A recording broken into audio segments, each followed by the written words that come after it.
महद्भ्यो ऋषिभ्यो गुरुभ्यो नमः। శ్రీ వాసుదేవమయమైన సభా సదస్సుకి శవనీయ నమస్సులు సమర్పణ చేసుకుంటూ ఈ మహాపురాణం శ్రీ మహావిష్ణువు గరుత్మంతునికి ఉపదేశించినది. గరుత్మంతుని ద్వారా కశ్యప మహర్షికి, తద్వారా వ్యాసునికి, వ్యాసుని ద్వారా సూతునికి, సూతుని ద్వారా సౌనకాదులకి అందిన పరంపర ఇది. ఈ పరంపరాగతమైన ఇందులో అనేకమైన విషయములు చెప్తూ నిన్నటి రోజున మనకి రకరకాల ఉపాసనా విధానాలు, అందులో సూర్య, గణపతి, శక్తి, విష్ణు, శివ వీటిని ఏ విధంగా ఆరాధించాలి, అందులో ముఖ్యమైన కొన్ని మంత్ర విశేషాలను చెప్పుకుని ఆ తర్వాత వ్రత నియమముల గురించి చెప్పుకున్నాం. వ్రతములు తిథి సంబంధించిన కొన్ని వ్రతములు, నక్షత్రానికి సంబంధించినవి కొన్ని, వారానికి సంబంధించినవి కొన్ని, ఇవి కాక మాస వ్రతములు కూడా కొన్ని ఉన్నాయి. ఇలా 4 విధాలుగా మనం విభజన చేసుకోవచ్చు. మాస వ్రతాల్లో కార్తీక మాస వ్రతం, వైశాఖ మాస వ్రతం, మాఘమాస వ్రతం ఇత్యాదులు చెప్పబడుతున్నాయి. తిథుల్లో మనకి చతుర్థి, ఏకాదశి, చతుర్దశి, అమావాస్య, పూర్ణిమ ఇత్యాది తిథులు. ఇక నక్షత్రాదుల్లో ప్రత్యేకించి రోహిణి ఇత్యాది నక్షత్రములు మనం ప్రధానంగా తీసుకున్నప్పుడు నక్షత్ర విశేషములు. ఇంకా వారానికి సంబంధించి ఆదివారం సూర్యునకు, సోమవారం గౌరికి, ఇలా వారవ్రతములు చెప్పబడుతున్నాయి. ఇది వారి వారి శక్తి అనుసారం వ్రతాచరణలు అనేక విధములుగా చెప్పబడుతున్నాయి. అనేక వ్రతములను జీవితంలో వివిధ సంవత్సరములుగా విభజించుకుని చేసుకోవచ్చు, సంవత్సరం పాటు దీక్షగా చేసుకోవచ్చు ఇత్యాది నియమముల్లో కొన్ని ముఖ్య వ్రతములు చెప్పుకున్నాం. ఈ వ్రత విధాన శ్రవణం కూడా ఒక పెద్ద వ్రతంట. ఇది చెప్తున్నాడు ఇక్కడ సూత పౌరాణికి. ధర్మాన్ని ఆచరించడం ఒక మహిమ అయితే ధర్మాచరణ గురించి వినడం మరొక మహిమట. అలా నిన్న మనం మహిమాన్వితమైన కొన్ని వ్రతముల్లో కృష్ణాష్టమి వ్రతంతో నిన్న మనం పూర్తి చేసుకుని పాడ్యము నుంచి కొన్ని ముఖ్యమైన తిథుల్లో ఏ ఏ దేవతలను ఆరాధించాలనే విషయాన్ని కూడా ప్రస్తావన చేసుకున్నాం. వాటి తర్వాత మరికొన్ని విశేషణాలకు సంబంధించి చెప్తున్నారు తిథుల్లో. అందులో ప్రతిపత్తు కుబేరునికి, అగ్నికి, ఇంకోవైపు అశ్విని దేవతలకి ప్రధానమని చెప్పుకున్నాం. ఇక చతుర్థికి ఒక ప్రత్యేకం చెప్పారు. ఎందుకంటే చతుర్థి వ్రతం గురించి ఒక ప్రత్యేకంగా ఒక అధ్యాయం చెప్పారు, అన్నిట్లో కలపకుండా.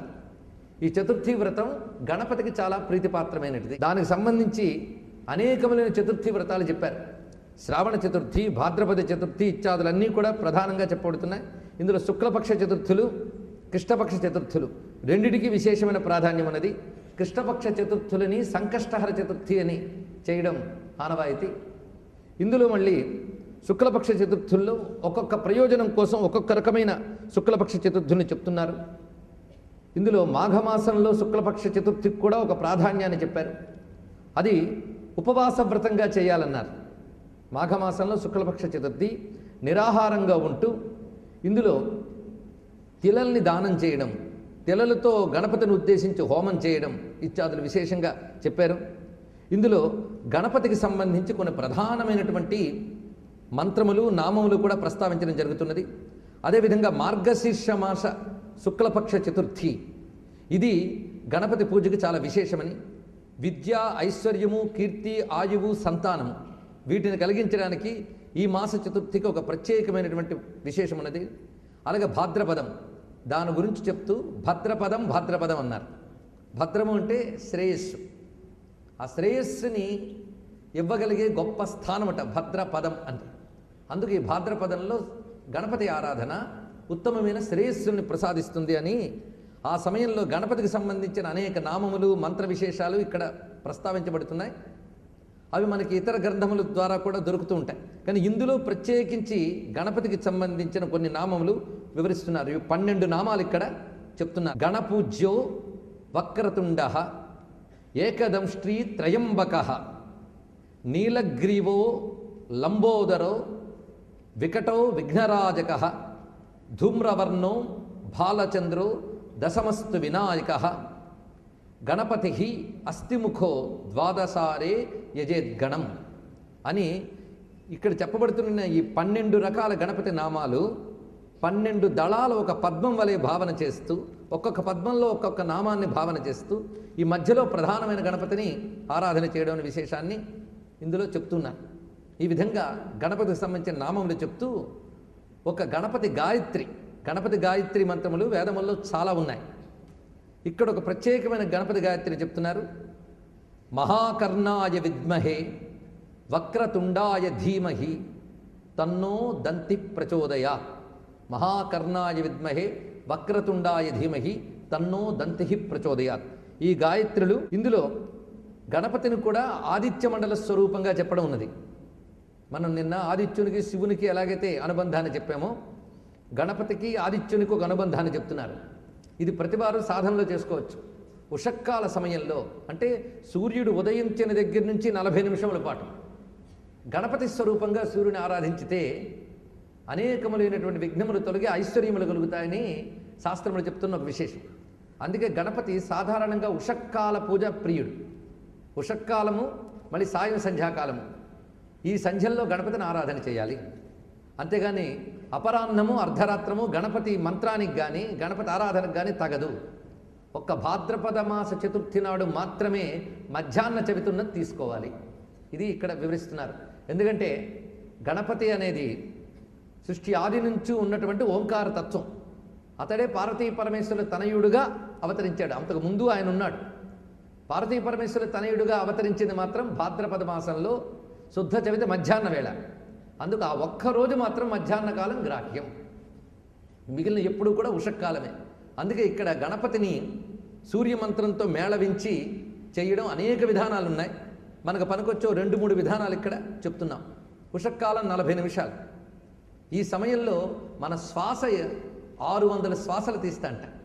మొత్తం రోజు మొత్తం మీద 21,600 శ్వాసలు తీస్తామని మనకు యోగశాస్త్రం చెప్తుంది. ఇందులో మొదటి 600 శ్వాసలకి అధిపతి గణపతి. సరిగ్గా మూలాధారానికి ఎలా అధిపతో యోగంలో మూలాధారం మొదటిది, రోజులో ఉషక్కాలం మొదటిది, దేవతల్లో గణపతి మొదటివాడు, మంత్రాల్లో ఓంకారం మొదటిది. ఇవన్నీ గణపతి స్వరూపాలు. ఇది తెలుసుకోవాల్సింది. కానీ ఓంకారం గణపతి స్వరూపం, మూలాధారం గణపతి స్వరూపం, సూర్యోదయ సమయంలో 40 నిమిషాల కాలంలో సూర్యతత్వం గణపతి స్వరూపం. అందుకే సూర్యమండల స్థాయ శ్రీ మహాగణపతయే అర్ఘ్య స్వాహ అంటూ గణపతి మంత్రంతో ఆ ప్రాతకాలంలో అర్ఘ్యం ఇవ్వడం అనే విధానం ఒకటి శాస్త్రంలో కనబడుతున్నది. కనుక సూర్యమండలవర్తిగా ఆ ప్రాతకాలంలో ఎర్రని స్వరూపంతో ఉన్న గణపతిని రక్త గణపతి అని ఉపాసించడం కనబడుతుంది. ముత్తుస్వామి దీక్షితులు ఈ రక్త గణపతి మీద కీర్తన కూడా రచించారు ఆయన. ఇవన్నీ మంత్ర విశేషం. అందుకే ఆగచ్ఛోల్కాయ గంధోల్క పుష్పోల్కో ధూపకోల్కక దీపోల్కాయ మహోల్కాయ బలిశ్చాథ విసర్జనం. ఇది గణపతి పూజలో ఒక విశేషంగా చెప్పబడుతున్న మర్ణం. ఈ మంత్రంలో విశేషం ఏంటంటే ఇక్కడ మళ్ళీ ఉల్కాయ అనే మాట వచ్చింది. నిన్న నేను ఖగోల్కాదిత్య అని చెప్పాను. గంధములో ఉన్న ఉల్క, వాయువులో ఉన్న ఉల్క. గంధం అంటే వాసన, ఇది పృథ్వీ లక్షణం. వాయువులో స్పర్శ. ఇలా పంచభూతాల్లో ఉన్న ఉల్క. ఉల్క అంటే ఇక్కడ తేజస్సు అని అర్థం, తోకచుక్క ఇలాంటి అర్థం కాదండి. ఖగోల్క అని ఆదిత్యుడి పేరు నేను చెప్పాను. ఖగోల్క అంటే ఆకాశాన్ని తేజోమయం చేయబడాలి. కనుక పంచభూతాల్లో ఉన్న తేజస్వరూపంగా గణపతిని ఇక్కడ చూపిస్తున్నారు. అందుకే భూతాది సంసేవిత చరణం భూతభౌతిక ప్రపంచభరణం అనే కీర్తనలో ముత్తుస్వామి దీక్షితులు ఆ భూతాది సంసేవిత చరణం అంటే పంచభూత స్వరూపంగా చెప్పడం జరుగుతున్నది. అందుకే కలుష విదూరం భూతాకారం హరాది గురుగుహ తోషిత బింబం హంసధ్వని భూషిత హేరంబం అని అక్కడ భూతాకారం పంచభూతముల యందు ఉన్నటువంటి గణపతి తత్వాన్ని అక్కడ పేర్కొన్నారు. కనుక గణపతి అర్చన విధిని అనేక రకాలుగా చెప్పారు. గణపతిపై ప్రీతి కలిగిన వారు ఉభయ చతుర్థుల్ని వ్రతముగా పాటించవచ్చు. ఒక ఏడాది కృష్ణ చతుర్థులు చేస్తే మరొక ఏడాది శుక్ల చతుర్థులు చేయొచ్చు, లేదా 2 చతుర్థుల్ని ఆయా విధానాలతో పాటించవచ్చు అనే విధానాన్ని ఇక్కడ చతుర్థికి ప్రత్యేకంగా గణపతిని పేర్కొని చెప్తున్నారు. ఎందుకంటే గాణాపత్యం ప్రత్యేక మతంగా ఉన్నది కనుక దానికి ప్రాధాన్యం గరుడ పురాణంలో కూడా కనిపిస్తున్నది. ఇంతవరకు కొన్ని వ్రతాలు చెప్పుకున్నాం కదా. ఇప్పుడు వ్రతాలన్నిటికీ సామాన్య నియమాలు. సామాన్య నియమాలు అంటే జనరల్గా కామన్గా చెప్పబడే కొన్ని నియమాలు, వాటిని చెప్తున్నారు ఇక్కడ. కొన్ని వ్రతాలకు మళ్ళీ ప్రత్యేక నియమాలు ఉంటాయి. కానీ సామాన్య నియమాలు ఏ వ్రతం చేయాలన్నా అది 1 రోజు వ్రతం కావచ్చు, 5 రోజుల వ్రతం కావచ్చు. నిన్న మనం చెప్పుకున్న భీష్మ పంచక వ్రతం ఉంది, ఏకాదశి నుంచి పూర్ణిమ వరకు కార్తీక మాసంలో. అలాంటప్పుడు 5 రోజుల పాటు మనం దీక్షగానే ఉంటాం. కొన్ని వ్రతలు మండల దీక్షగా చేసేవి ఉంటాయి, మాస వ్రతములు ఇత్యాదులు. 4 రోజుల పాటు మాస వ్రతం చేస్తాం. అప్పుడు మాసమంతా నియమం పాటించాల్సిందే. 1 రోజు వ్రతానికి ఆ 1 రోజు నియమం పాటించాల్సిందే. ఇది సాధారణంగా ప్రతివారు తెలుసుకోవాల్సింది. ఎప్పుడు 1 రోజు వ్రతమైనా సరే 4 రోజుల వ్రతాలైనా నియమాలు అన్నిటికీ కామనే. అయితే ఉపవాసాది భేదాలు కొన్ని వ్రతాలకు ఉండవు. కొన్ని వ్రతాలు ఉపవాసం అక్కర్లేదు, కొన్ని వ్రతాలకు ఉపవాసం కావాలి, కొన్ని వ్రతాలకి ఆహార నియమం అవసరం. ఇవన్నీ కూడా ప్రత్యేకంగా మనకు చెప్పబడుతున్నాయి. అయితే సాధారణంగా అన్ని వ్రతాలకు ఉన్న నియమాలని ఇక్కడ వివరిస్తున్నాడు నారాయణుడు గరుత్మంతునితో. దాన్ని ఇప్పుడు మనం తెలుసుకుంటున్నాం. అసలు ముందు వ్రతం అంటే ఏమిటి, ఎందుకు చేయాలి అనేది చెప్పాడండి. ఇక్కడ ఈ వ్రతాలవి చేయగలమా అనే ప్రశ్న. కానీ మానవుడు చేయవలసింది ఎప్పుడూ ఒకటి ఉంది. అదేమిటి అంటే చిత్తశుద్ధి కోసం ప్రయత్నం. చిత్తస్య శుద్ధయే కర్మ, ఇది పెద్ద నిర్వచనం. రెండవ నిర్వచనం ఏంటంటే కృతఘ్నస్య నివృత్తయే. ఇది నాకేం కోరికలు లేవండి అందుకే నేను వ్రతాలు చేయట్లేదండి అన్నాడు ఒక ఆయన. కోరికలు లేకపోవచ్చు, కానీ నువ్వు జీవించి ఉన్నంత కాలం మాత్రం వ్రతాచరణ చేయవలసినదే, ఏదో ఒక వ్రతాన్ని పాటించవలసిందే. ఎందుకంటే చిత్తస్య శుద్ధయే, చిత్తశుద్ధి కోసం. రెండవది కృతఘ్నస్య నివృత్తయే, దీనికోసం చిత్తశుద్ధి ఏర్పడాలి. చిత్తము అంటే ఇది తెలుసుకోవాలి. కొందరు నా మనస్సు ఎప్పుడు శుద్ధమేనండి అని అంటూ ఉంటారు. ఇక్కడ చిత్తానికి మనం మాట్లాడే పదానికి చాలా తేడా ఉంది. చిత్తం అంటే అనేక జన్మల సంస్కారంతో ఉన్నటువంటి అంతఃకరణ వ్యవస్థ. అంతఃకరణం, ఈ బయటకు కనబడే ఇంద్రియాలని బహిష్కరణములు అంటారు, లోపల ఉండేది అంతఃకరణం. ఇది పని తేడా బట్టి చిత్తము, మనస్సు, బుద్ధి, అహంకారం అని వ్యవహరింపబడుతూ ఉంటుంది. ఈ చిత్తంలో అనేక జన్మల సంస్కారములు గూడు కట్టుకుని ఉంటాయి. అవి ఏంటో మనకు తెలియదు. ఆ మాటకు వస్తే మనస్సు ఎలా ఉంటుందో చూపించండి. బాహ్యేంద్రియములను అయితే చూపించవచ్చు, కానీ అంతఃకరణాన్ని ఎవరిని చూపించగలరా? ఆఖరికి నేను నాది అనుకునే మనస్సు కూడా నాకు తెలియదు. గుర్తుపెట్టుకోండి, మనకే మన మనస్సు గురించి తెలియదు. అందుకే చిత్తశుద్ధి అంటే చిత్తంలో ఏ సంస్కారాలు ఉన్నాయో తెలియని కాడికి అది శుద్ధం అవునా కాదో మనకి ఎలా తెలుస్తుంది? ఒకటి, పూర్తి శుద్ధమైతే కాదు. పూర్తి శుద్ధమైతే జన్మే దొరకదు. చిత్తంలో పాప పుణ్య ఉభయకర్మ మిశ్రమమైన సంస్కారాలు దాగి ఉంటేనే మానవ జన్మ వస్తుంది. అందులో కొందరికి ఎక్కువ తక్కువలు తేడా తప్ప అందరికీ రెండూ ఉంటాయి. పాప పుణ్య సంస్కారములు రెండూ ఉంటాయి, సుఖ దుఃఖానుభవాలు రెండూ జీవితంలో ఉంటాయి. భగవంతుడి జన్మ ఎందుకు ఇచ్చాడంటే మానవ జన్మ, ఈ ఒక్క జన్మ మాత్రమే చిత్తశుద్ధి చేసుకోవడానికి అవకాశం ఉన్నది. అది ఎలా చేస్తారు? దీనికి సంస్కారములు, కర్మలు అందుకోసం వచ్చాయి. ఇతరులైతే కర్మలు కోరికల కోసం చేస్తారు. వాళ్ళకి కర్మ ఎందుకు చేయాలో చెప్పక్కర్లేదు, వారి కోరికే వారికి ప్రేరణ. వారి కోరికే వారిని కర్మ చేయించడానికి ప్రేరణ కలిగిస్తుంది.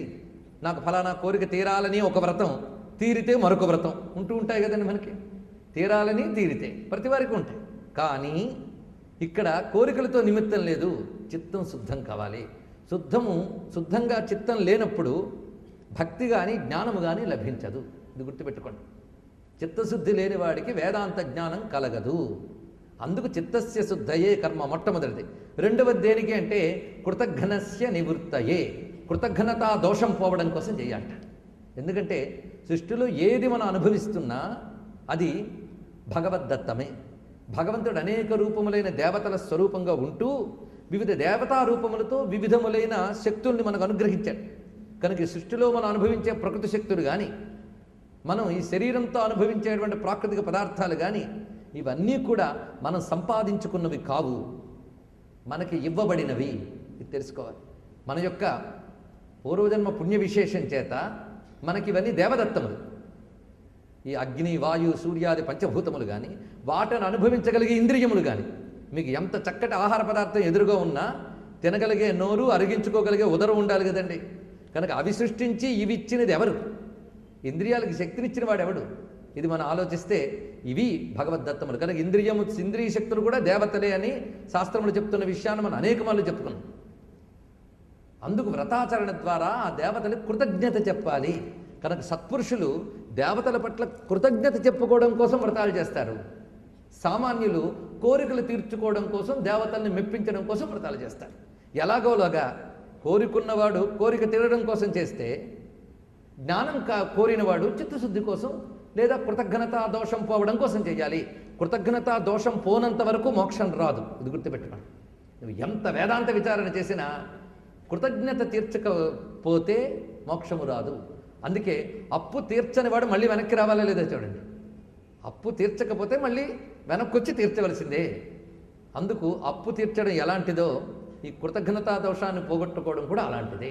దేవరుణం తీర్చుకోవాలి. అందుకే దేవరుణం పితృరుణం తీర్చుకోవాలి. ఆ దేవరుణ పితృరుణములు ఋషి రుణములు మూడోది కూడా. ఈ 3 రుణములు ప్రధానం. ఈ 3 రుణములు తీర్చుకోవడం కోసమే వ్రతములు సత్కర్మలు ఇవన్నీ చెప్తున్నారు. అంతేగాని పొద్దుట్లేచిన దగ్గర నుంచి కొందరికి ఒకటే కర్మ. ఏమిటి?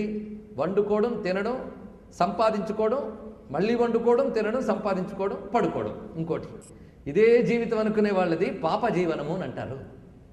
ఈ కృతజ్ఞతాపూర్వకమైన వ్రతాచరణలు ఇవి చేసే వాళ్ళని యజ్ఞ జీవనులు అంటారు. ఈ మాట ఎవరంటారు? ఋషులు అంటారు. అందుకే కృష్ణ పరమాత్మ యజ్ఞ జీవనం లేని వాళ్ళకి మంచి టైటిల్స్ ఇచ్చాడు. అఘాయు ఇంద్రియారామో మోఘ పార్థ సజీవతి అని చక్కగా చెప్పాడు. వాళ్ళు పాపజీవనులు, ఇంద్రియారాములు, బ్రతుకున్న వ్యర్థులు అన్నాడు. ఇంకా నేను మృదువుగా చెప్పాను కానీ నేను మంచి పదురుగా చెప్పాడు మహానుభావుడు. అందుకే వ్రతాచరణ ఎందుకు ఇప్పుడు తెలిసింది కదా. కనుక ఏ వ్రతము లేని జీవితము పాపానుభవమే. అది వాడికి కృతజ్ఞతా దోషం కూడా సంక్రమిస్తున్నది. అందుకు వ్రతాచరణ అనేది చెయ్యగలిగిన వ్రతములు చేయాలి. నిత్యకర్మలు కొన్ని ఉంటాయి, నైమిత్తిక కర్మలు ఉంటాయి. ఇప్పుడు వ్రతములు నైమిత్తిక కర్మ కిందకు వస్తాయి, తెలుసుకోవాలి. నిత్యకర్మలు అంటే సంధ్యావందనం, దేవతార్చన, దేవతా అన్న నివేదనం ఇత్యాదులన్నీ నిత్యకర్మలు. నైమిత్తిక కర్మలు అంటే ఏ ఏ తిథుల్లో, ఏ ఏ నక్షత్రాల్లో, ఏ ఏ వారాల్లో దేవతల్ని పితృదేవతల్ని ఆరాధించాలి అనేది అది నైమిత్తిక కర్మ. అలాగే ఏదైనా క్షేత్రానికి వెళ్ళినా, తీర్థానికి వెళ్ళినా ఆ వెళ్ళిన నిమిత్తంగా దేవ పితృ పూజ చేయాలి కనుక అవి నైమిత్తికములు. కనుకనే దేవ ఋషి పితృ రుణములు తీర్చుకోవడం కోసం నిత్యకర్మలు చేయాలి, నైమిత్తిక కర్మలు చేయాలి. కనుక వ్రతములు దేని కిందకు వస్తాయి? నైమిత్తిక కర్మల కిందకు వస్తాయి, తెలుసుకోవాలి. 3 కర్మలు ఉన్నాయి, కామ్యకర్మలు. మనం హిందూ ధర్మాన్ని మొత్తం 3 భాగములు చేయవచ్చు. కామ్యకర్మలు అంటే ఒక్కొక్క కోరిక కోసం ఒక్కొక్క రకమైన కొత్త కొత్త యజ్ఞాలు కావచ్చు, వ్రతాలు కావచ్చు. అది కామ్యము అని చెప్పబడుతూ ఉంటాయి. కనుకనే నైమిత్తికంగా కొన్ని వ్రతములు మాత్రం చేసి తీరాలి. ఇది ముఖ్యంగా తెలుసుకోవాలి. కనుక వ్రతాచరణ అత్యంత ప్రధానం అనే విషయం తేలింది కదా. ఇప్పుడు వ్రతాచరణం చేసేవాడు ఏ విధమైన నియమాలు పాటించాలో చెప్తున్నాడు. ఇప్పుడు వ్రతం ఎందుకు చేయాలో చెప్పాం. వ్రతం అనే మాటకు అర్థం చెప్తున్నాడు. వ్రతము అంటే శాస్త్రములు వర్ణించిన నియమముల్ని పాలించుట, ఇది చెప్తున్నాడు. శాస్త్రము విధించిన నియమముల్ని పాలించడమే వ్రతము. కనుక వ్రతము అంటే నియమ పాలన, ఇది ప్రధానమైన అర్థం. నియమపాలనే వ్రతం. ఏ నియమాలు? మనకు మనమేదో నియమం పెట్టేసుకుని మనకు మన నియమాలు నిర్ణయించుకుని ఆ నియమాల ప్రకారం వెళతామంటే కాదు. శాస్త్రం పెట్టిన నియమాలన్నమాట. కనుక ఎప్పుడు అదొకటి ఉంది. నియమం కూడా నీ ఇష్టానుసారం పెట్టుకోవడానికి లేదు. శాస్త్రం చెప్పిన ప్రకారంగా ఒక నియమం పెట్టుకుని వెళ్ళాలి. అందుకే శాస్త్ర విహిత నియమ పాలన వ్రతము అని వ్రతానికి నిర్వచనం చెప్తున్నాడు స్వామి. ఈ వ్రతం చేసేటప్పుడు ప్రధానంగా నిత్యం త్రిశవణ స్నానం అధస్సాయి జితేంద్రియ. మొట్టమొదటిగా త్రిశవణ స్నానము అన్నారు. త్రిశవణ స్నానం అంటే త్రిసంధ్యలలో స్నానం. త్రిసంధ్యల్లో స్నానము. ఇక్కడ స్నానానికి కూడా రకరకాల పద్ధతులు ఉన్నాయి. ప్రాతకాలంలో శిరస్నానం, ఇది ప్రధానం. అయితే స్త్రీకి నిత్యము శిరస్నానం చెప్పలేదు, పురుషునికి నిత్య శిరస్నానం చెప్పారు. స్త్రీకి ప్రత్యేకమైనటువంటి జన్మల యందు శిరస్నానం, నిత్యము ఆమె కంఠస్నానమే శిరస్నానంతో సమానము అని చెప్పడం జరుగుతున్నది. ఎందుకంటే స్త్రీలకు ప్రత్యేకించి చెప్పాను, ఈ రోజుల్లో వ్రతాలు పాటించే వాళ్ళు వాళ్ళే ఎక్కువ పురుషుల కంటే. వ్రతమే కాదు, మన ధర్మం కూడా స్త్రీల వల్లే బ్రతికిందని వివేకానంద మాటని మరొకమారు ఇక్కడ నేను స్మరించుకుంటున్నా. ఈ పాటే నిలిచిందంటే వాళ్ళ వల్లే. అలాగా వ్రతాలు, పూజలు, పునస్కారాలు వాళ్ళ వల్లే తెలుసు. ఈరోజు తిథేమిటి, ఈరోజు ఎలా చెయ్యాలి అని స్త్రీలను అడిగి చేసే పురుషోత్తములు కూడా మాకు తెలుసు. వాళ్ళకి ఇంకా ఎక్కువ జ్ఞానం ఉంటుందన్నమాట. చాలా సంతోషం. మొత్తానికి స్త్రీలకు కొన్ని చాలా మినహాయింపులు ఇచ్చారండి. ఎందుకంటే ఆమెకున్న ప్రాకృతిక వ్యవస్థలో ఆమెకి ఎంత సహనం, ఎంత ఓపిక ఇత్యాదులు ప్రాకృతికంగా ఉన్నాయి కనుకనే ఆమె కొద్దిపాటి ఆచరణతోనే ఎక్కువ ఫలితం పొందవచ్చు అని స్త్రీకి కొన్ని మినహాయింపులు ఇచ్చారు. అందుకు స్త్రీకి నిత్య శిరస్నానం విధింపబడలేదు. అది ఇందులో తెలుసుకోవాల్సింది.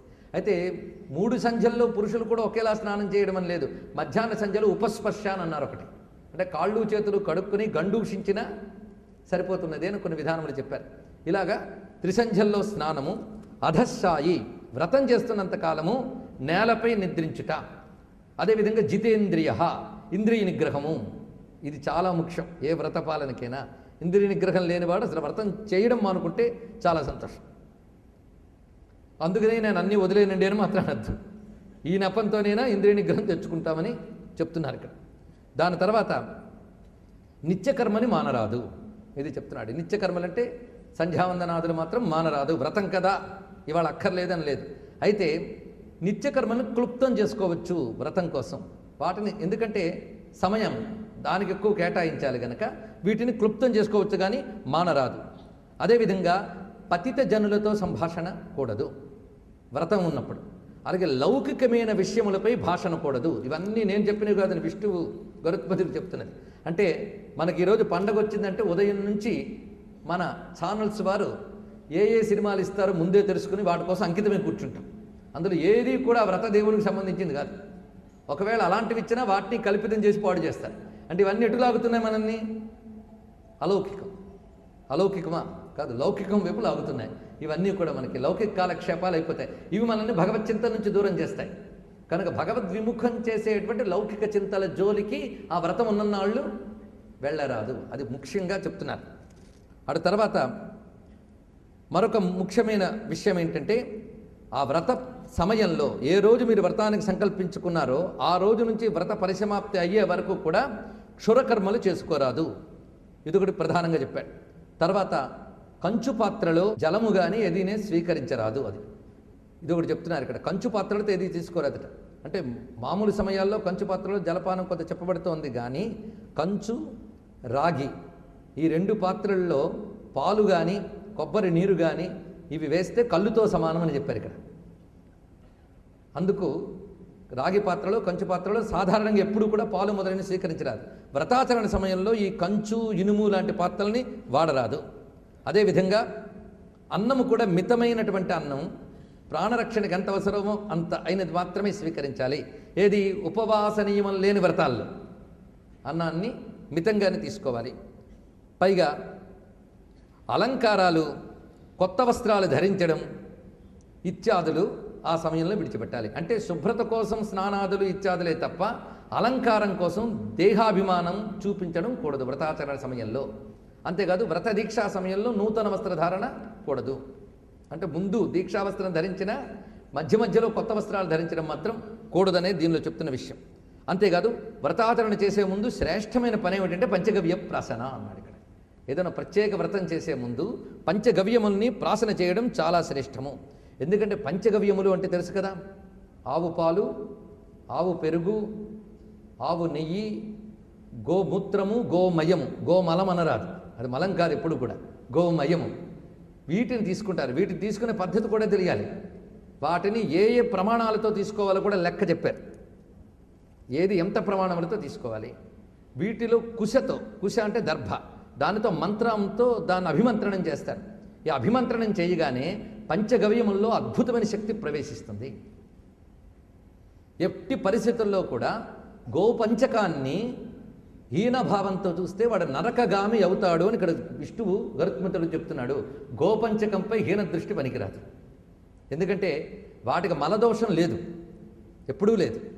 ఈ మధ్యనే పాశ్చాత్యులు కూడా గోమూత్రంలో ఉన్న దివ్యశక్తుల మీద రీసెర్చ్ చేసి రిపోర్ట్ ఇచ్చారు ఈ మధ్య. కానీ ఆ మధ్య మన వేదంలో ఎంత చక్కగా చెప్పారో చూడండి ఇక్కడ. కనుకనే ఎప్పుడైనా గోపంచకంపై కించ దృష్టి పనికిరాదు. పేడ ముట్టుకోవడానికి కొందరికి అసహ్యం. పంచగవ్యం ముట్టుకోవాలంటే మొక్కను చిట్లిస్తారు, అదొక పాపంట. మళ్ళీ ఆ పాపం పోవడానికి ఏ పంచగవ్య ప్రాసన చేయాలో తెలియదు మనకి. దీన్ని కుశతో అభిమంత్రించి పంచగవ్య ప్రాసన చేయడం. పంచగవ్య ప్రాసన అంతవరకు మన శరీరగతమైన మనోగతమైన, శరీరం అంటే స్థూలమే కాదు, సూక్ష్మకారణ శరీరగతమైనటువంటి దోషాలని తొలగించి వ్రతానికి కావలసిన యోగ్యతనిస్తుంది శరీరానికి. ఇది అసలైన శుద్ధతని ఇస్తుందిట. ఎందుకంటే మీరు బయట ఎన్ని లేపనాలతో స్నానం చేసినా అది బాహ్య శరీర శుద్ధి చేస్తుంది, కానీ అంతఃశుద్ధి కావాలి. అందుకే స్నానం సగం శుద్ధేట. స్నానానంతరం ఆచమనం చేయడం వల్లనే మళ్ళీ శుద్ధి వస్తుంది. అందుకే ఆచమనం లేని ఏ కర్మ చేయరాదు. దాని తర్వాత భస్మధారణ, తిలకధారణ మూడవ శుద్ధినిస్తుంది. ఆ తర్వాతే వాడు కర్మకు యోగ్యత సంపాదించుకుంటాడు. పంచగవ్య ప్రాసన ఒక వ్రతానికి కానీ దీక్షకు కానీ ప్రారంభించే ముందు చాలా ప్రధానం. ఎందుకంటే వాటికి కావలసిన శుచి, అంతఃకరణ శుద్ధి పంచగవ్య ప్రాసన వల్ల వస్తున్నది. ఇది చెప్తూ దానితో పాటు వ్రతం ఉన్న కాలంలో అసకృత్ జలపానశ్చ అన్నారు ఇక్కడ. అంటే ఎక్కువగా నీరు తాగడం కూడదు అన్నాడు. అంటే ఈ ప్రాణరక్షణ కోసం అల్పంగా జలం తీసుకోవచ్చు, కానీ ఎక్కువ జలపానం కూడదు అనే విషయం చెప్పాడు. తాంబూల భక్షణం వ్రతాచరణలో కూడదు, తాంబూల భక్షణము కూడదు. అలాగే దినశయనం, దివాశయనం అంటే పగటిపూట నిద్రించరాదు. వ్రత నియమం పట్టుకున్నప్పుడు మాత్రం పగటిపూట నిద్రిస్తే ఆ వ్రతంలో ఉన్న పుణ్యాన్ని పుణ్యజనులోని అసురులు భక్షిస్తారట. అప్పటి వరకు చేసినటువంటి పుణ్యాన్ని అసురులు భక్షిస్తారట. అందుకే దివాశయనం కూడదు వ్రతాచరణలో ఉన్నటువంటి వాడికి. అదేవిధంగా శారీరక సుఖముకై ఆ సమయంలో ప్రయత్నించరాదు. వీటితో పాటు కొన్ని కేవలం ఇవన్నీ బాహ్యం కనుక కొందరు చాలా మంకుపట్టి మీద సాధిస్తారు. కానీ సాధించలేని కొన్ని నియమాలు ఉన్నాయి, సాధించవలసిన నియమాలు అవే. అందుకే అవి జాగ్రత్తగా తెలుసుకుందాం. క్షమ, సత్యం, దయా, దానం, శౌచం, ఇంద్రియ నిగ్రహ, దేవపూజాగ్ని హవనే, సంతోషోస్తేయమేవ చ, సర్వవ్రతే స్వయం ధర్మ, సామాన్యో దశధా స్మృత.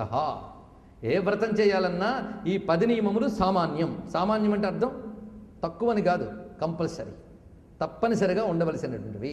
ఏమిటంటే క్షమ, సహనం లేనివాడు వ్రతం చేయకూడదండి.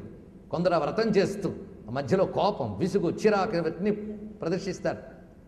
అది అందుకు క్షమ చాలా ప్రధానం అన్నారు. రెండవది సత్యం. అంటే వ్రతాలు వదిలేసిన తర్వాత అసత్యం మాట్లాడమని కాదు. ఎప్పుడైనా సరే ఇవి సామాన్య నియమములే, కానీ వ్రతాచరణలో మరింతగా చేయాలి. మీరు ఎప్పుడు వ్రతాలు చేస్తూ ఎప్పుడు ఇవి చేస్తుంటే ఇదే మనకు అలవాటే స్వభావం అవుతుంది. కనుకనే ఇవి వ్రతంలో అయితే చెయ్యాలి అని చేస్తాం, చెయ్యాలి అని చేయడం మొదలెడితే చిట్టజోరి స్వభావంగా చేస్తాం. అందుకే ఇవన్నీ మంచి అలవాటు చేయడానికి వ్రతాలు పనికొస్తాయి. మీరు ఏ వ్రతం చేసినా ఇది కావాలి. అందుకు సత్యం, దయా, దానం, శౌచం. శౌచం అంటే సదాచారం. కొందరు వ్రతాలకి ఆచారం అక్కర్లేదంటారు, కానీ ఆచారం అవసరం, సదాచారం.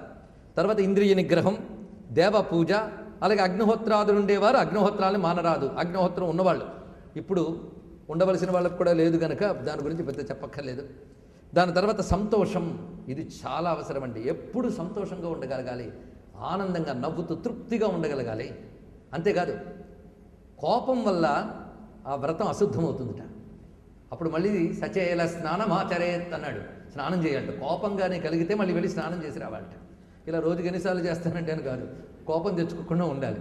కోపం రావడం వల్ల శరీరంలో మనకు తెలియకుండానే కొన్ని మార్పులు జరుగుతాయి. మనకు తెలుసు కదా, కళ్ళు ఎర్రబడ్డం, కళ్ళ నుంచి నీళ్లు కారడం, ఒళ్ళు వణకడం, ఇవన్నీ కోపం వల్ల శరీరంలో కలిగేలేదా? అంటే నీ రక్తనాళాల్లోని నీ శరీరంలోని ఒక మార్పు వచ్చింది. ఈ మార్పు శరీరానికి ఇదే అసలైన చండాలత్వం అంట. చండాలత్వం అంటే జాతిగతమైన చండాలత్వం చెప్పడం కాదు, ఇక్కడ కర్మభ్రష్టతే చండాలం.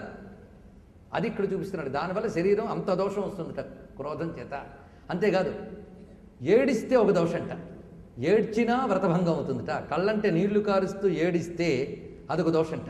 అందుకే ఎప్పుడైనా ఏడ్చినట్లయితే వ్రతం సమయంలో కానీ ఏడుపు వస్తే వెంటనే ఆచమనం చేయమన్నాడు. ఇక్కడ ఆచమనం చేయమన్నాడు. అయితే భగవంతుడిని తలుచుకోగానే ఒళ్ళు పులకించి ఆనందాశ్రులు రాలుతాయే, దాని గురించి కాదు ఇది, గుర్తుపెట్టుకోండి.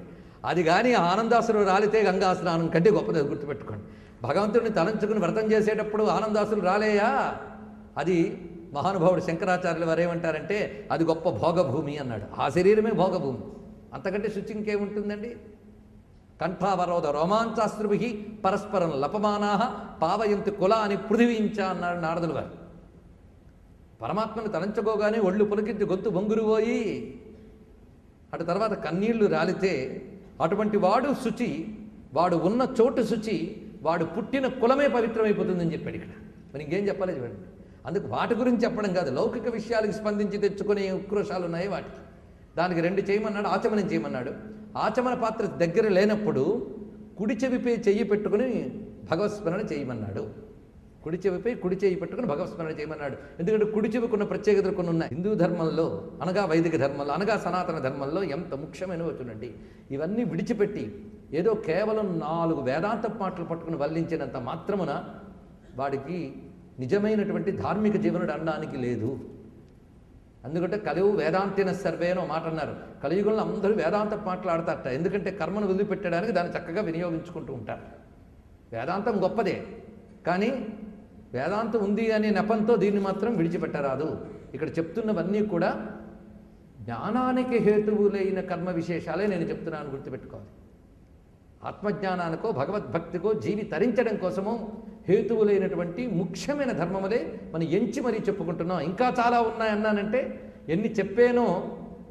అన్న మాటతో పాటు ఎన్ని వదిలేసానో కూడా ఆలోచించాం.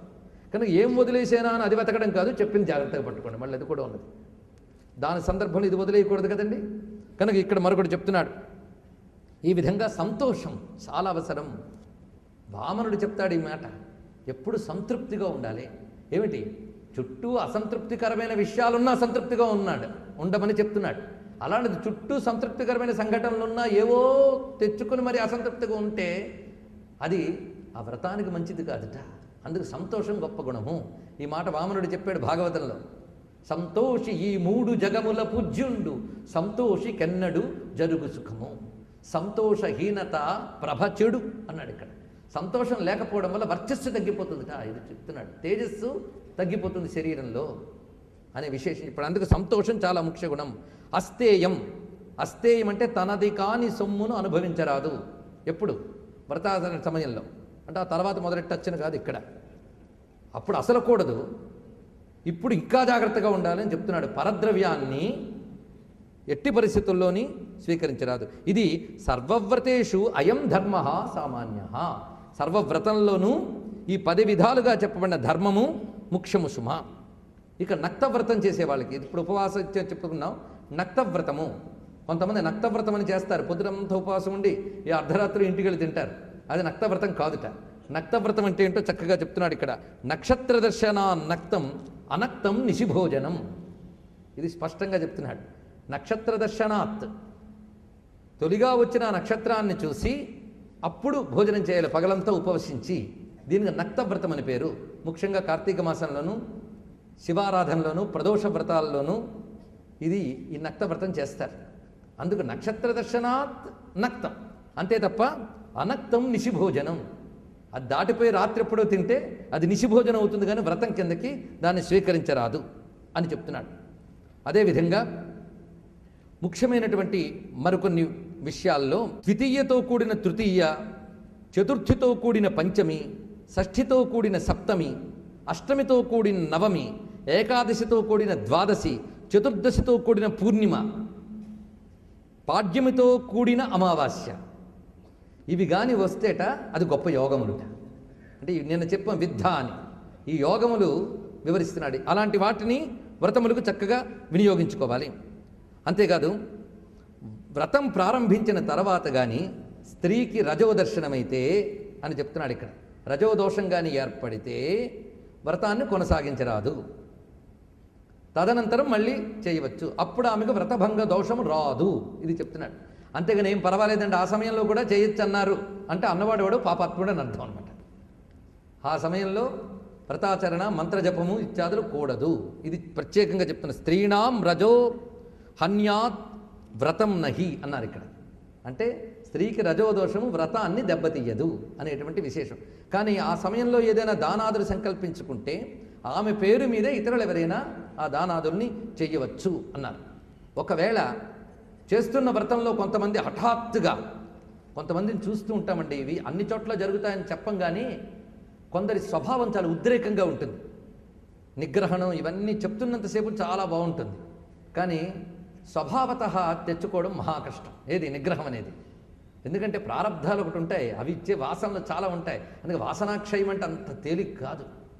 ఎన్ని మంచి మాటలైనా ఎన్ని హితోపదేశాలైనా చెప్పవచ్చు, కానీ మన దాకా వచ్చేటప్పటికి చాలా ప్రమాదం.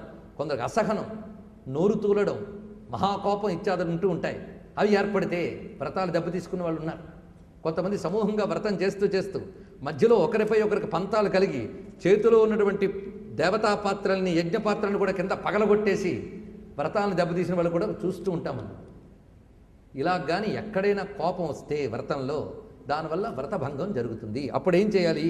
క్రోధాత్, ప్రమాదాత్, లోభాత్ వ్రతభంగో భవేద్యది దినత్రయం న భుంజీత. ఆ దోషం పోవడం కోసం 3 రోజుల పాటు పోషించాలిట. దినత్రయం న భుంజీత. తర్వాత ఏం చేయాలంటే శిరసో ముండనం భవేత్. తల ముండనం చేయించుకుని మళ్ళీ పశ్చాత్తాపంతో తిరిగి పంచగవ్య ప్రాసన చేసి వ్రతాచరణ ప్రారంభించుకున్నాడు. ఈ శిరోముండనం అనేది పురుషులకు మాత్రమే, అది తెలుసుకోవాల్సింది. అదేవిధంగా వ్రతాచరణ చేస్తూ అనారోగ్యం ఏదైనా కలిగితే అప్పుడు అతన్ని కర్తగా పెట్టి ఇంకెవరైనా ఆ వ్రతాన్ని కొనసాగించవచ్చు అనే విషయాన్ని కూడా చెప్పారు.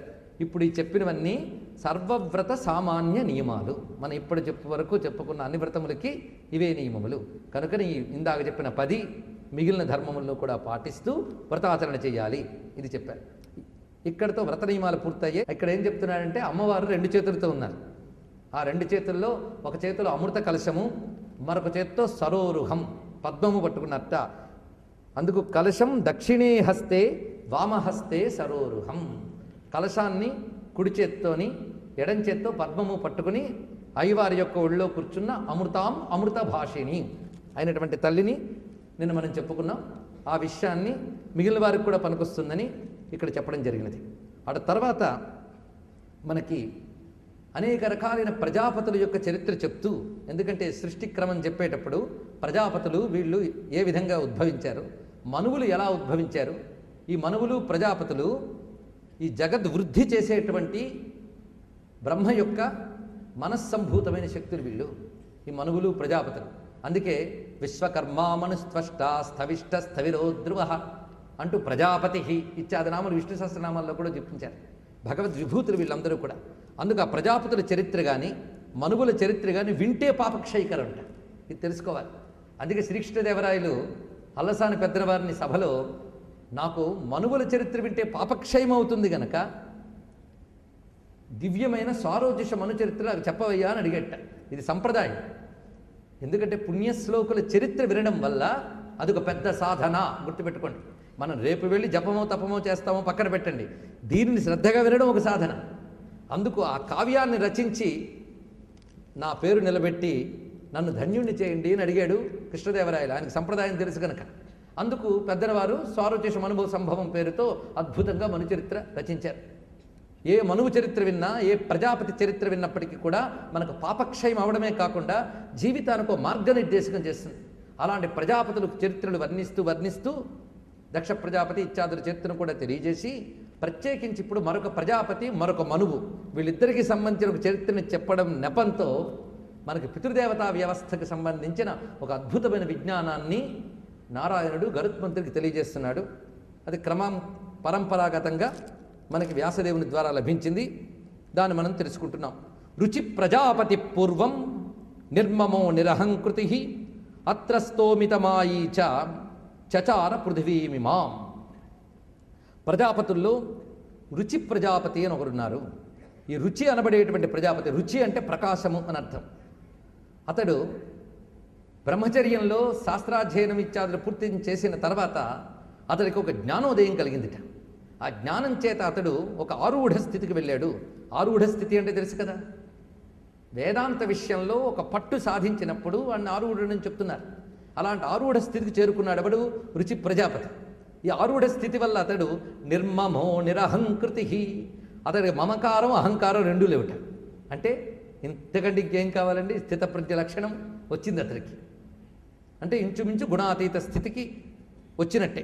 అత్రస్తో దేనికి భయం లేదుట. అంటే దేనికి భయం లేదంటే పొగరుతో తిరిగాడు కాదు అర్థం. ఇక్కడ భయం అనే మాట అజ్ఞాన సంకేతం. కనుక దేనికి భయపడాడు అతను. మనకి గీతలో స్వామి చెప్పాడు కదా, ఎవరి వల్ల అందరికీ భయం ఉండదో, అందరి వల్ల ఎవరికి భయం ఉండదో వాడు యోగి అని చెప్పాడు కదా. ఆ మాట గుర్తుపెట్టుకుంటే అత్రస్థః అంటే భయం లేనటువంటి వాడు. అంతేకాదు మాయ ఏమిటో తెలిసినవాడు, కనుకనే మాయక లోబడకుండా ఉండేటువంటి వాడు. అలాంటి వాడు చచార పృథివీమిమాం. ఈ భూమి యందు ఇది నాది ఇది నాది కాదు అని రెండు భావాలు లేవు గనక స్వేచ్ఛగా సంచరిస్తూ ఉన్నట్ట. ఎవడయ్యా స్వేచ్ఛగా సంచరిస్తాడు అంటే ఇది నాది ఇది నాది కాదనే భావం ఉన్నటువంటి జ్ఞాని. కనుక ఇక్కడ రుచి ప్రజాపతి వర్ణన అంతా కూడా ఒక జ్ఞానికి సంబంధించిన వర్ణన. ఇలా సంచరిస్తున్నాడు. అంతేగాని వివాహం చేసుకోలేదు అతడు, గృహస్థాశ్రమ స్వీకారం చేయలేదు. కేవలం అతడు జ్ఞానము చేత అన్నీ విడిచిపెట్టి స్వేచ్ఛగా సంచరిస్తూ ఉన్నాడు. ఇలా అతడు తిరుగుతూ ఉండగా అప్పుడు ఒక రోజున ఆయన ముందు కొన్ని తేజస్వరూపాలు కనబడ్డాయట. ఆ కనబడ్డ వాళ్ళు ఎవరు అంటే అతని పితరులు పూర్వీకులైనటువంటి పితరులు. వాళ్ళు కనబడి అంటున్నారు, అవును నువ్వు దారా పరిగ్రహం ఎందుకు చేయలేదని అడిగారు. దారా పరిగ్రహం అంటే భార్యని స్వీకరించుట. అది ఎందుకు చేయలేదు? ఎందుకంటే దారని పరిగ్రహించడం వల్ల భార్యా స్వీకారం వల్ల గృహస్థాశ్రమాన్ని నువ్వు స్వీకరిస్తావు. ఇది తెలుసుకోవాలి. అంతేగాని శారీరకమైన మానవ ప్రవృత్తి రీత్యా వివాహమాడడం కాదు భారతీయ సంస్కృతిలో. అది ధర్మ నిర్వహణ కోసమై భార్యా స్వీకారం చేసి గృహస్థాశ్రమానికి వెళ్ళాలి. గృహస్థాశ్రమం ద్వారా నువ్వు దేవరుణం, ఋషి రుణం, పితృరుణం తీర్చుకున్నవాడు అవుతావు. దానితో పాటు సామాజికమైన రుణం కూడా తీర్చుకుంటావు. యాచకులకి, అతిథులకి భోజనం పెట్టడం ద్వారా వీరి రుణం, ధర్మాచరణ ద్వారా, శాస్త్రాధ్యయనం ద్వారా ఋషుల రుణం, పితృపూజ ద్వారా పితృల రుణం, దేవపూజ ద్వారా దేవరుణం. ఇవి తీర్చుకోవాలి కదా నువ్వు. అవి చేయగలిగేది కేవలం ఈ సమయంలోనే, ఏది గృహస్థాశ్రమ సమయంలోనే చేయాలి నువ్వు. స్వాహాకారంతో దేవతల్ని, స్వధాకారంతో పితృదేవతల్ని, హవ్యములతో దేవతల్ని, కవ్యములతో పితృదేవతల్ని తృప్తిపరచాలి. గృహస్థైన వాడు ఇవేవి చెయ్యకపోతే వాడిని గృహస్థు అనరు. మరి ఏమిటంటే ఇందా కృష్ణుడిచ్చిన టైటిల్కి వెళ్ళిపోండి. ఆ 3 గుర్తుపెట్టుకోండి. ఎవడు? అఘాయు ఇంద్రియారామ మోఘ పార్థ సజీవతి. అది వాడు పాపజీవనుడు, ఇంద్రియారాముడు. ఇంద్రియారాముడు అంటే ఈ శరీరాన్ని సుఖపెట్టడమే జీవితం అనుకునే పాపాత్ములు. 3వది ఏమిటి? మోఘ సజీవతి, వాడు బ్రతుకున్న వ్యర్థుడు. కనుకనే గృహస్థాశ్రమంలో ఇవి చెయ్యాలి. ఇవి చెయ్యినప్పుడు వాడిని గృహస్థు అనరు, గృహవ్రతుడు అంటారు. భాగవతంలో గృహస్థుకి గృహవ్రతుడికి తేడా బాగా చెప్పి చీవాట్లు పెట్టాడు సుఖమహర్షి. అది ఇక్కడ గుర్తు తెచ్చుకోండి చాలు. కనుకనే ఇవి పాటించాలి గనక. పైగా గృహస్థాశ్రమం అనేది ఎలాంటిదంటే, ఒక చెట్టు ఎలాగైతే అన్ని పక్షులకి ఆశ్రయం ఇస్తుందో అన్ని ఆశ్రమాల వారిని పోషించగలిగేది గృహస్థాశ్రమం. కనుక అత్యంత ఉత్కృష్టమైనది. అది నువ్వు స్వీకరించాలి కదా. దానివల్ల నువ్వు రుణ విముక్తుడు అయితేనే పారలౌకిక పారమార్థిక సుఖములు ఉంటాయి. రుణ విముక్తుడు కాని వాడికి ఆ 2 సుఖములు ఉండవు. కనుకనే నువ్వు దీన్ని స్వీకరించాలన్నారు. ఇక్కడ ఈ వాదన మనకు చాలా ముఖ్యమైనదండి. ఎందుకు ఈ ఘట్టాన్ని ఇక్కడ చెప్పాడో చూడాలి. ఎందుకంటే వేదాంత విద్యని గరుడ పురాణం చాలా పెద్ద స్థాయిలో ఇస్తోంది. మొట్టమొదట లోపల దాచిస్తుంది, తర్వాత బయటకు తీసి చూపిస్తుంది. ఇక్కడ ఒక చర్చ చేస్తున్నాడు. ఇదంతా కూడా ప్రతి వారికి పనికొచ్చే చర్చ. అప్పుడు రుచి తన పితరులకి నమస్కారం చేసి అంటున్నట్ట, మీరు చెప్పింది చాలా బాగుంది, కానీ నేను చెప్పే శాస్త్ర ప్రమాణాలు వినండి. జీవితంలో పరిగ్రహం అంటే ఒకదానిని స్వీకరించుట అనేటటువంటిది బంధహేతువు. అంతే కదా. పరిగ్రహణం బంధహేతువు, అపరిగ్రహం మోక్షహేతువు. కనుక ఇది నాది అని ఒకదాన్ని స్వీకరించడం బంధహేతువు. కనుక దారా స్వీకారం, గృహస్థాశ్రమ స్వీకారం, అందులో విషయములు అనుభవించడం, ఇవన్నీ కూడా బంధహేతువు కదా. మీరు చెప్పినది లౌకికులకైతే సరిపోతుంది, కానీ మోక్షం కావాలనుకుని తప్పించేవాడికి వీటి అవసరం ఎంతవరకు? ఈ కర్మలంపటులై మళ్ళీ కర్మలు ఆచరిస్తూ కర్మల్లో పడి తిరగడం, ఆలంచున్ మెడగట్టి దానికి నపత్య శ్రేణి కల్పించి తద్బాలవ్రాతము నిచ్చి పుచ్చుకొను సంబంధము కావించి ఆ మాలార్కంబున బాంధవంపరడి త్రాటన్ కొందరం త్రిప్పగా శీలన్ శీల అమర్చినట్లు సగతే శ్రీకాళహస్తీశ్వర అన్నాడు కదండి మహానుభావుడు. అందుకు ఇవి ఒకటి నుంచి అలా చుట్టుకుని వెళ్ళిపోతాయి, ఒక మోహాల్లోకి దింపుతాయి, కర్మల్లోకి దింపుతాయి. కనుక నాది స్వీకరించడం వల్ల ఒక్క మమత్వం చాలు కదా కర్మల్లోకి దింపే. మిగిలిన వారికైతే ఓకే, కానీ ఆత్మ విషయము ఒక ఎరుక కలిగినటువంటి వారికి ఇది పనికిరాదు. మీరు అన్నారే పాపం వస్తుంది లేకపోతే అని, కానీ ఆత్మజ్ఞానం కోసం తప్పించేవాడికి ఆ ఆత్మ విచారణే శుద్ధుణ్ణి చేస్తుంది. ఇది చాలా గొప్ప మాట. తత్వం ఎంత చక్కగా చెప్తున్నాడో చూడండి. ఎవరు? రుచి ప్రజాపతి. ఇందులో దేన్ని ఖండించలేం, అంత గట్టిగా చెప్తున్నాడు. కనుకనే ఇక్కడ గొప్ప మాట అన్నాడు. ఆత్మ తత్వజ్ఞానతో యాత్. ఆత్మ అంటే ఇక్కడ మనస్సు అని అర్థం. చిత్తశుద్ధి కలగాలి అంటే తత్వజ్ఞానతో యాత్. తత్వజ్ఞానం అనేటువంటి జలముతో, తత్వజ్ఞానం అంటే సత్య విచారణ. సృష్టిలో ఏది అసత్యం, ఏది సత్యం, ఆత్మ అంటే ఏమిటి, అనాత్మలు అంటే ఏమిటి, ఇవన్నీ గురుముఖత శాస్త్రము ద్వారా విని ఆత్మ ఏదో చింతన చేస్తూ అనాత్మల్ని విడిచిపెడుతూ నిరంతర విచారణ చేయడం, ఇదంతా వేదాంత శాస్త్రం. అది చేయడం చాలు కదా చిత్తాన్ని శుద్ధి చేయడానికి. మళ్ళీ ఈ కర్మలంపటాలు ఎందుకు అంటూ కేవలం ఈ ఆత్మజ్ఞానం అనేటువంటి జలము ద్వారా నా చిత్తాన్ని సిద్ధి చేసుకుని మోక్షం పొందవచ్చు కదా, మళ్ళీ ఇవన్నీ కూడా ఎందుకు అని నిష్పరిగ్రహ వ్రతము గొప్పది అని ప్రతిపాదించాడు. వాళ్ళు దారా పరిగ్రహం చేయమంటే ఈయనేం చెప్పాడు? నిష్పరిగ్రహం అని చెప్పాడు. దానికి మళ్ళీ సమాధానం చెప్తున్నారు పితరులు. వత్స చెప్తున్నారు, నువ్వు ఒకటి అన్నావే, ఇంద్రియాలను జయించి, ఇంద్రియాలను జయించిన వారికి, అది కూడా అన్నాడు ఎవరు? రుచి. తత్వజ్ఞాన జలంతో చిత్తాన్ని శుద్ధి చేసుకోవచ్చు ఎవరు? జితేంద్రియై. ఆ మాట అన్నాడు, చాలా ముఖ్యం. చూడండి, ఇంద్రియాల్ని జయించగలిగిన వారు తత్వ విచారణతో చిత్తం శుద్ధి చేసుకోగలరు. ఇంద్రియ జయం లేని వారు మీరు చెప్పినట్టు గృహస్థాశ్రమం స్వీకరించవచ్చు. అది అన్నాడు. ఎంత చక్కటి మాట చూడండి. అందుకే ఇంద్రియ జయం ఉన్నటువంటి వాళ్ళకి తత్వ విచారణ సరిపోతుంది. ఇంద్రియ జయం లేని వాళ్ళు మాత్రం తత్వ విచారణ మాట్లాడకూడదు. కొంతమంది కర్మలు వదిలించుకోవడానికి కోసం వేదాంత వాక్యాలు చెప్తూ ఉంటారు. వీళ్ళకి ఇంద్రియ జయం లేదు.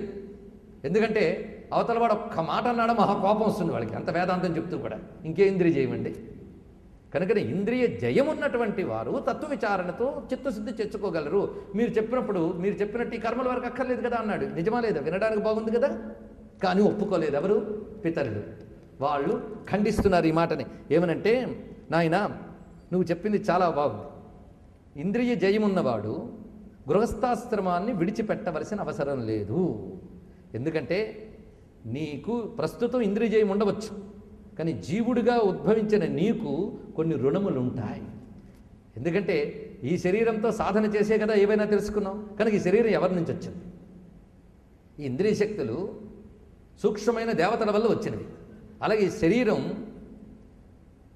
పితృగర్భంలోంచి మాతృగర్భంలో ప్రవేశించి రూపుదిద్దుకుని వాళ్ళ చేత పోషింపబడి వచ్చింది. అది వచ్చినప్పుడే కదా నువ్వు ఇంద్రియజయమైన ఆత్మవిచారం ఇన్ని మాట్లాడావు. కనుక ఏది సాధించాలన్నా పురుషార్థ సాధనకు మొట్టమొదటి సాధనం ఏంటి? శరీరం. ఈ శరీరం ఎవరి వల్ల వచ్చిందో ఆ పితరులకి, అలాగే ఈ శరీరంలో ఇంద్రియ శక్తులను అనుగ్రహించిన దేవతలకి నువ్వు ఇంత ఉన్నా నువ్వు అన్నం తింటున్నావా, వస్త్రం కడుతున్నావా, నీరు తాగుతున్నావా శరీరం కోసం? ఈ నీరు అన్నాదులు ఇవన్నీ ఇచ్చిన దేవతలు, ఈ ప్రకృతి శక్తులు, వీళ్ల పట్ల నువ్వు రుణం తీర్చుకోనప్పుడు నువ్వు ఎన్ని తత్వ విచారణలు చేసినప్పటికీ కూడా నరకగామి అవుతావే తప్ప ఉత్తమ గతిని పొందలేవు. ఇది మాత్రం గట్టిగా చెప్పాడు. ఇది చెయ్యాలి. అయితే నువ్వు అన్నట్టు ఇంద్రియ జయంతో తత్వవిచారణ చేస్తే చాలు కదా, ఈ రుణ విమోచన కోసం ప్రయత్నించాలా అంటే నీకు నిజంగా ఇంద్రియ జయంతో తత్వవిచారణ చేస్తే చెయ్యు.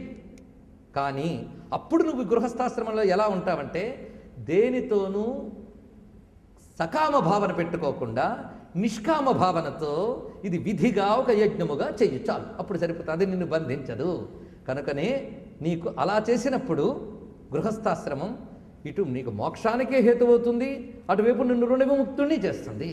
ఇది అర్థం చేసుకోవాలి. మనం చాలామంది దగ్గర అప్పులు చేసేసాం, తీర్చలేదు. అప్పుడు వాళ్ళందరూ వచ్చి కూర్చున్నారు. ఇంకా వాళ్ళ ముందు ఉపనిషత్తుల పుస్తకం వ్యాసపీఠంలో పెట్టి ఎవరి ధనం ఎవరిది, ఎవరికి ఏమవుతారు, ఎవడిచ్చినవాడు ఎవడు పుచ్చుకునేవాడు అంతా మిథ్య అని చెప్తే వాళ్ళు ఏం చేస్తారండి? చెదగబోతారు. అది కూడా మిథ్య అనుకోమని చెప్తారు. మనకుంది కదా గజం మిథ్య, బలాని మిథ్య. పురాణం చెప్తున్నట్టు అంతా మిథ్య అంతా మిథ్య అన్నట్ట. ఈ లోపల పెద్ద ఏనుగు వచ్చింది, అందరూ లేచి పారిపోయేట. ఆఖరికి చెప్తున్న పండితులు కూడా పరిగెట్టేట. అప్పుడు అడిగేట, స్వామి అన్నీ మిథ్య అన్నారు కదా, గజం కూడా మిథ్యే కదా అంటే, నా పలాయనం కూడా మిథ్యే అన్నట్టు. ఇది గజం మిథ్య, పలాయనం మిథ్య. కనుక ఇట్లాంటి మాటలు కుదరవయ్యా అని పితృదేవతలు మొట్టికాయలు పెట్టారంట ఇక్కడ. కనుక దేహపతనం వరకు కూడా చేయవలసినవి చేయి, తత్వవిచారణ చేయి, ఎవడొద్దన్నాడు? ఇంద్రియజయం చేయి. ఇంద్రియజయం ఉండడం వల్ల నీకు దారాపుత్రాది మోహములు పోతాయి. మోహంలో పడవు, గని చేయవలసినవి చేస్తావు. మోహం వల్లే కదా అన్ని వదిలేసాం మనం. ఆలోచించుకోండి. ఎందుకు సదాచారం వదిలేసాం, ఎందుకు దేవతారాధన వదిలేసాం? ఏం చేస్తామండి? పిల్లల్ని తెమిల్చి పంపించాలా, అందరినీ చూసుకోవాలా? వీటితో ఏమైంది? చేయాల్సినవని వదిలేసాం. తర్వాత ఏం లాభం? చిట్ట చివరికి నీ జీవుడు కథకు వచ్చేస్తే ఎవరి కోసం అన్నీ వదిలేసావో వాళ్ళు మాత్రం నీ కోసం ఏ ఒక్కటి వదలరు. ఇది గుర్తుపెట్టుకోండి. ఇది సృష్టిలో ప్రతివాడిగా అనుభవానికి వచ్చిన సత్యం. కానీ ఎవరి కోసం మనం భగవంతుడిచ్చిన ఆయుష్ను వృధాపరచుకుంటున్నామో ఆలోచించుకోండి. చిట్ట చివరికి నీకేం దక్కింది? జీవితం చరమ సంధ్యకు చేరేకైనా ఆలోచిస్తున్నారా? అప్పుడు కూడా బోర్ కొడుతోంది, ఏమీ తోచట్లేదు అనేవాళ్ళు ఉన్నారు. భగవత్స్మరణ చేసుకోవడం ఆయుష్ ఎంత ఉంటూ ఉంటే దాన్ని బోరు కొడుతోంది, తోచట్లేదు అన్నాడంటే వాడిని ఎవడండి సంస్కరించగలడు? ఇక్కడ చెయ్యడానికి ఎన్నున్నాయి, సమయం లేదు. కానీ కనుక ఇచ్చిన సమయం ప్రతిదీ వినియోగించుకొని సార్థకపరుచుకోవాల్సిన అవసరాన్ని ఎంత చెప్తున్నాడో చూడండి. ఎవరు? నేను కాదు, పితరులు రుచి ప్రజాపతికి వివరిస్తున్నారు. అందుకే ఏది చేసినా నీవు నిజంగా తత్వవిచారానికి వెళ్తే నీకు విధింపబడ్డ కర్మ ఇది సరి అయినదా కాదా ఈ చర్చ వదిలిపెట్టి అది శాస్త్రవిహితమైన కర్మ గనక దానిని నువ్వు త్యాగపూర్వకంగా చెయ్యు. ఇదే చీవాట్లు పెట్టాడు కృష్ణ పరమాత్మ అర్జునుడికి. యజ్ఞదాన తపస్థిద్ధన్న త్యాజ్యం కార్యమేవచ.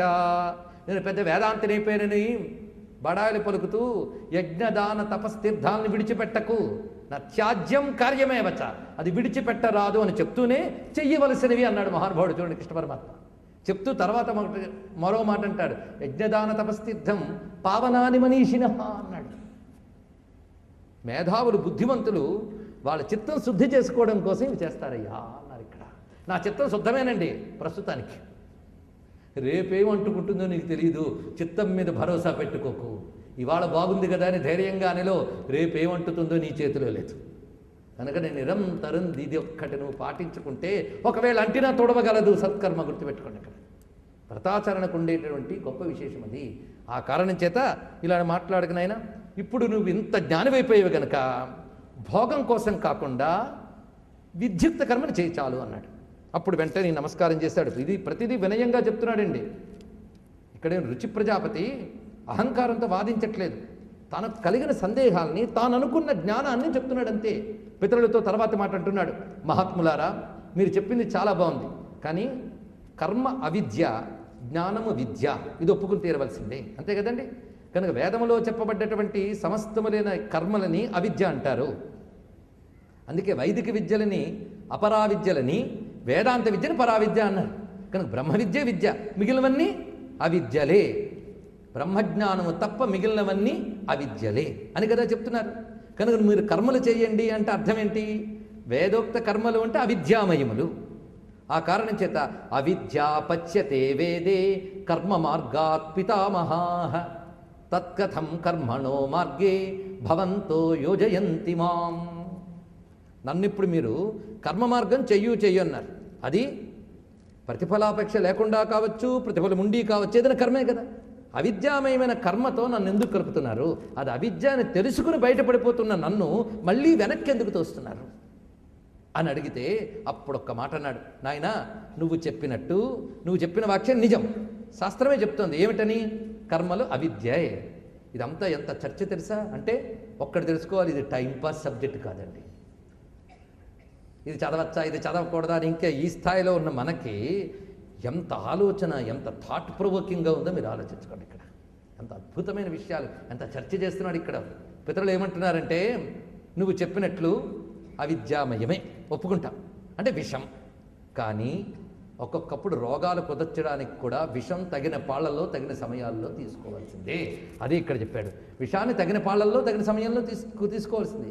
కనుక జీవుడు ఈ కర్మబంధం అనేటువంటి జబ్బు నుంచి బయటపడడానికి వేదోక్త కర్మని తగినంత చెయ్యడం అనే విషయాన్ని తీసుకోవడం ద్వారా ఈ కర్మబంధం అనే జబ్బు నుంచి బయటపడతాడు.